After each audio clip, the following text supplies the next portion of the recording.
The more you work with Outlook, the more comfortable you'll get using it to communicate and share information with other people. In the previous movie, you saw one example of calendar sharing in the Scheduling Assistant. But you can do even more. For example, you can click Forward to email a meeting request to someone without actually inviting them. To the recipient, it looks a lot like a meeting request. They can accept tentatively, or decline. If you want to share your whole calendar, you have 3 options on the Home tab. Click Email Calendar to send a calendar in an email message. Click Date Range to select how much of your calendar you want to send. You can even enter a specific date range. Then click Detail to select how much information you want them to see. Availability only, just free busy information, limited details, or full details. Click OK, and the information is added to an email message. Now you can add recipients and click Send. The email method is good if you just want to send a snapshot of your calendar. But if you want people to be able to view your calendar like you do, then click Share Calendar. Enter the people you want to share it with on the To line, then select the level of detail you want to share. Select this checkbox to request permission to view the recipient's calendars. Then click Send.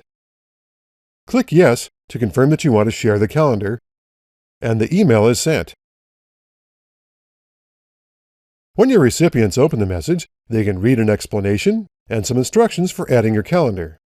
All of this was added automatically by Outlook. When they click to add or open your calendar, Outlook switches to Calendar View, and their calendar appears next to yours. Since we gave this recipient permission to see full details, they can open a meeting or appointment and see everything. The only thing they can't do is change or add something, because they only have read permissions by default. If they want more room for their calendar, they can clear this checkbox. If you don't want a recipient to be able to see the details of an item, go to the Tags group and click this button to make it private. Now the people who share your calendar see Private Appointment and they cannot open the item. If you want to view or change sharing details, click Calendar Permissions and select a name. Then you have full control over what a recipient can see or do with your calendar. You can even give them write permissions. Calendar sharing is great for sharing with other people in your organization, but it's not always available if you want to share across the internet. So if you get a message like this, there's one more thing you can try. Click Publish Online, then publish this calendar. If you're connected to a service that provides online calendar sharing, you'll see something like this. Enter the detail you want users to see, the date range, and then choose Restricted or Public. If you choose Restricted, users on the internet will not be able to search for the link to your calendar. However, anyone who gets the link from you can send it to others. So you should only publish calendar information that you wouldn't mind sharing with any user on the internet. Click Start Publishing. Then send these links to people so they can access your calendar.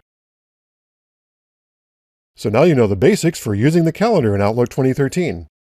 Where do you go next? Well, try creating an appointment or meeting, and experiment with some options yourself. Also, experiment with the commands on the ribbon. Then check out the course summary for links to more information about using Outlook 2013.